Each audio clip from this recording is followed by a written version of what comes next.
Oke, kita masuk lagi ke pembahasan kita untuk pertemuan yang keempat. Masih dengan saya ya, dalam mata pelajaran Desain Media Interaktif. Di pertemuan kelima ini masih tetap kita membahas pembelajaran kita di kelas 12 semester 1.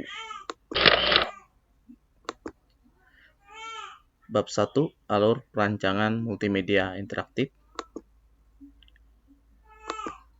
Pembahasan pertama kemarin adalah konsep multimedia interaktif. Sekarang yang kedua, B, desain pada multimedia interaktif. Jadi kita langsung masuk aja ya ke B, desain pada multimedia interaktif.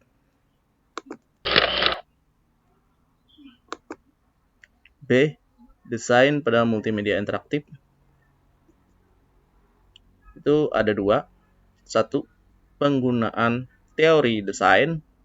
Dua, prinsip desain multimedia interaktif dengan media warna dan elemen. Kita masuk ke pembahasan pertama, yaitu penggunaan teori desain. 1. Penggunaan teori desain.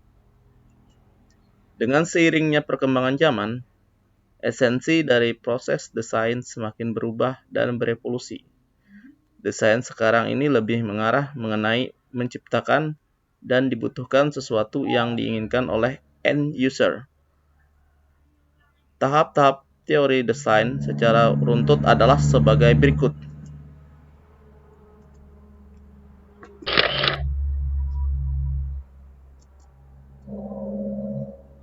A. Design treatment. B. Visual development phase. C. Programming phase. D. Testing phase. Jadi di sini ada 4, di mana pembahasan kita akan kita mulai dari A. A. Design treatment.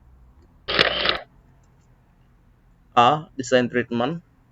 Definisi design treatment sebagai sebuah istilah desain yang berhubungan dengan analisis jenis produk yang akan dibuat dan membutuhkan faktor-faktor tertentu untuk membuatnya. Sekarang yang B, Visual Development Phase. B. Visual Development Phase.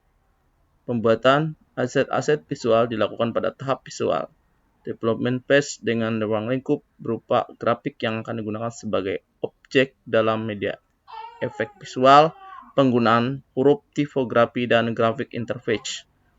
Jika gambar yang akan digunakan memiliki watermark, menandakan bahwa gambar yang bersangkutan memiliki lisensi dan tidak boleh dipakai sembarangan. Selanjutnya, C. Programming phase. C. Programming phase. Pada umumnya, kegiatan pemrograman dapat dilakukan dengan mudah oleh pemrogramer. Tetapi untuk pemrograman multimedia dapat dilakukan oleh non-programmer. Hal ini disebabkan penulisan kode yang cukup singkat, padat, dan mudah dipahami meskipun belum pernah belajar bahasa pemrograman.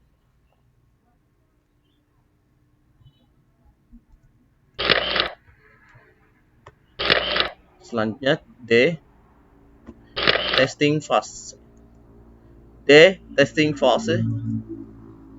Tahap testing phase akan lebih baik dilakukan oleh beberapa orang dengan tingkat keahlian sehingga mendapatkan berbagai masukan dari berbagai sudut pandang terhadap kesesuaian media warna dan elemen yang bersangkutan.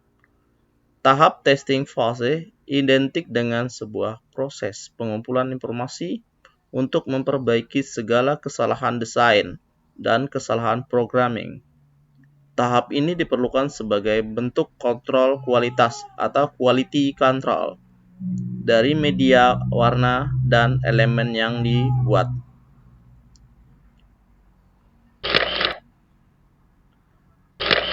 Selanjutnya kita masuk ke bagian 2, yaitu prinsip desain multimedia interaktif dengan media, warna, dan elemen. Beberapa unsur-unsur desain diantaranya garis, gelap, terang, raut, ruang, tekstur, dan warna, di mana unsur-unsur tersebut muncul dalam sebuah desain media, warna, dan elemen. Beberapa prinsip desain multimedia interaktif dengan media warna dan elemen dapat diaplikasikan sebagai berikut. A. Balance, keseimbangan. B. Emphasis, penekanan. C. Harmony, keselarasan. D. Proporsi, kesebandingan.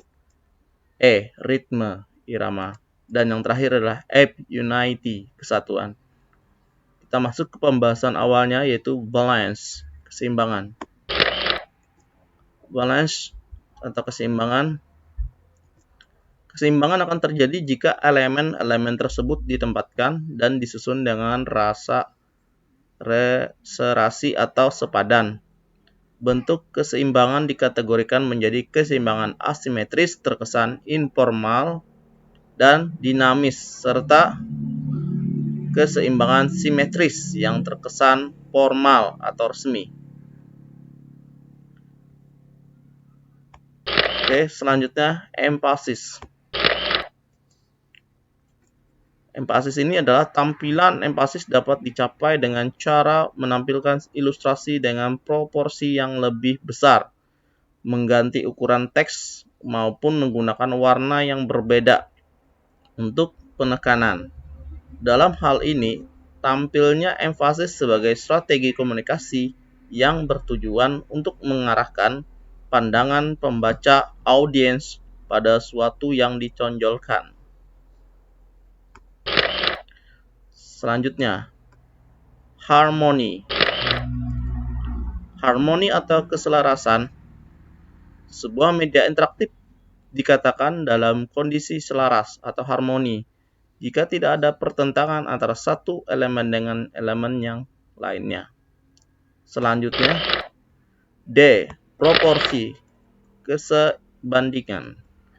Kesebandingan dapat dijangkau dengan menunjukkan hubungan antara suatu elemen dengan elemen lain, elemen bidang garis miring ruang dengan dimensi di bidang atau ruangnya, serta dimensi bidang atau ruang itu sendiri.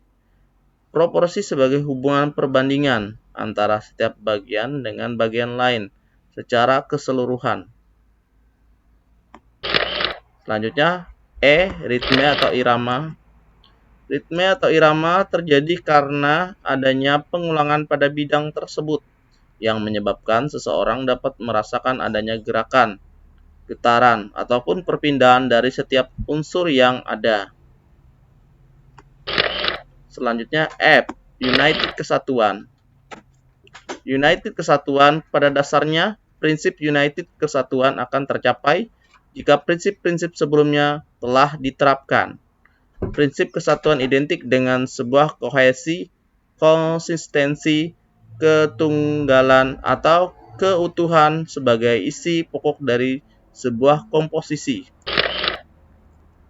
Sampai ketemu di pertemuan selanjutnya. Terima kasih.